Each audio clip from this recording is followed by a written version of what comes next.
अस्सलाम वालेकुम जी। मैं हूं उस्मान भट्टी जी। इलेक्शन मुहिम में मियां नवाज शरीफ किस फौजी जनरल के खिलाफ बयानियां बनाएंगे? मियां नवाज शरीफ को किस किस ने रोका कि आप इस फौजी जनरल के खिलाफ बात ना करें,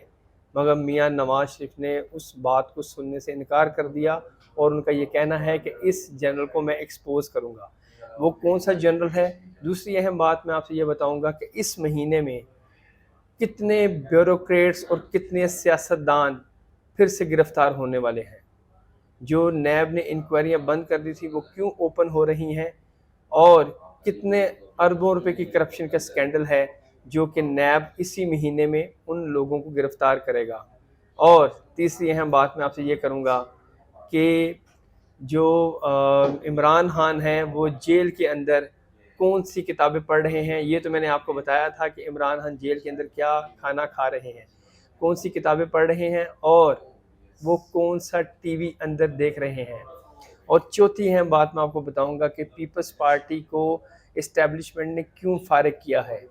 क्या वजूहात थी कि बलूचिस्तान में पीपल्स पार्टी के जो कारिंदे थे वो पहुंच गए और वहां पर जाके डीलें करने लग पड़े, जो कि ताकतवर हलकों को मालूम हुआ, और जिसकी वजह से पीपल्स पार्टी का जो इमेज है वो टोटली डैमेज हो गया कि पीपल्स पार्टी अभी इक़्तिदार में नहीं आई, मगर ये ठेके लेने पहले ही वहाँ पर जो बहुत ज़्यादा माइंस के हवाले से बलूचिस्तान की बहुत अहमियत है और वहाँ पर वो पहले पहुँचे, तो वहाँ पर जाके वो क्या मामला तय कर रहे थे जो कि ताकतवर हलकों के नज़र में आया, तो उन्होंने फौरी तौर पर पीपल्स पार्टी को सोच लिया कि इनको इक़्तिदार में नहीं लाना। पहले मैं यहीं पे इसी बात से आगाज़ करता हूँ कि जैसे कि बातें आ रही थी कि पीपल्स पार्टी जो है वो आइंदा आने वाली हुकूमत बनाएगी और बिलावल भुट्टो जो है वो नेक्स्ट वज़ीर आज़म होंगे, और बलूचिस्तान में जो बाप पार्टी है वो पीपल्स पार्टी में शमूलियत करेगी। मगर आपने देखा कि बाप पार्टी जो है वो अलहदा हो गई और उन्होंने पीपल्स पार्टी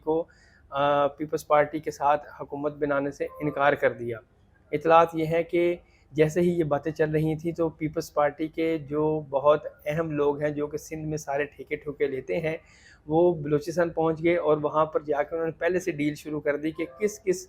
महकमे में ठेका लिया जा सकता है। तो ये जब खबर पहुंची कि ये तो पहले ही करप्शन की नीयत से बलूचिस्तान में पीपल्स पार्टी जो है वो आंखें जमाए हुए हैं, इस वजह से पीपल्स पार्टी को जो है वो टोटली तौर पे सियासी तौर पर ज़ीरो कर दिया गया कि अभी तो ये इक़्तिदार में नहीं आए, तो ये पहले ही मफाद की नज़रें लगाए बैठे हैं, तो जब ये इक़्तिदार में आ गए तो ये सूबे का क्या हाल करेंगे। ये वो अहम वजह थी कि पीपल्स पार्टी को जो अब इस वक्त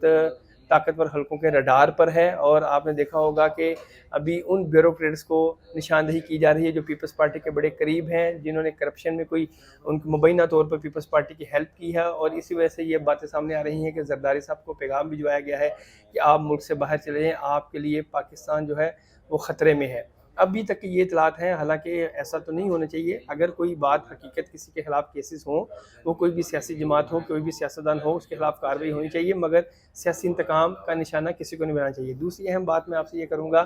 कि जनरल बाजवा हैं वो जिनके खिलाफ मियां नवाज शरीफ ने बयानियाँ बनाना है, और मियां नवाज शरीफ को रोका गया है कि आप अब अपना हाथ होला रखें, मगर मियां नवाज शरीफ ने अपनी पार्टी की बात सुनने से इनकार कर दिया है। उनका ये कहना है कि मेरे ख़िलाफ़ जितना भी नून लीग के ख़िलाफ़ इंतकामी कार्रवाइयाँ की गई वो सिर्फ़ और सिर्फ जनरल बाजवा के कहने पर हुई थी। और जब भी मियां नवाज शरीफ जो है वो पाकिस्तान आएंगे तो इलेक्शन की जो मुहिम का आगाज़ करेंगे, तो उसमें एक ही बयानिया, एक ही नारा लगाया जाएगा नून लीग की तरफ से कि भाई जनरल बाजवा ने जो है वो अपने इक़्तिदार का नाजायज़ फ़ायदा लिया और सियासतदानों को इंतकाम का निशाना बनाया। और कहने का मकसद ये है कि मियां नवाज शरीफ ने इस रिक्वेस्ट को मानने से इनकार कर दिया है कि वो जनरल बाजवा के खिलाफ नहीं बोलेंगे। तीसरी बात मैं आपसे हम ये करना चाहता हूँ कि जो बातें आ रही हैं कि इमरान खान जेल के अंदर क्या खाते थे, ये तो सबको मालूम है। वो क्या पढ़ते हैं मियां, जो इमरान खान है वो जेल के अंदर जो दो किताबें बहुत अहम नौयत की पढ़ रहे हैं, उनके पास काफ़ी किताबें हैं,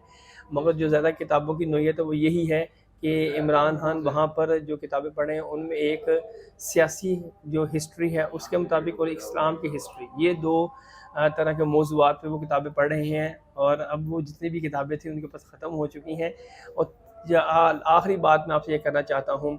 کہ جو اس مہینے میں 470 کے قریب جو سیاستدان اور جو بیوروکریٹس ہیں، سرکاری افسران، ان میں کچھ ریٹائرڈ ہیں اور کچھ حاضر سروس ہیں، ان کے خلاف کارروائیوں کا آغاز کر دیا جائے گا، گرفتاریاں شروع ہو جائیں گی، اور ان کے خلاف جو 2019 میں کیسز کو بند کیا گیا تھا، اب وہ دوبارہ سے انکوائریاں بحال ہوں گی، اور وہ دوبارہ سے 470 کے قریب جو سیاستدان اور افسران ہیں، سرکاری افسران جو کہ کرپشن میں ملوث رہے ہیں، وہ جیل کا ان کو سامنا کرنا پڑے گا۔ یہ کچھ اہم باتیں تھیں جو میں نے آپ سے شیئر کی۔ Thank you.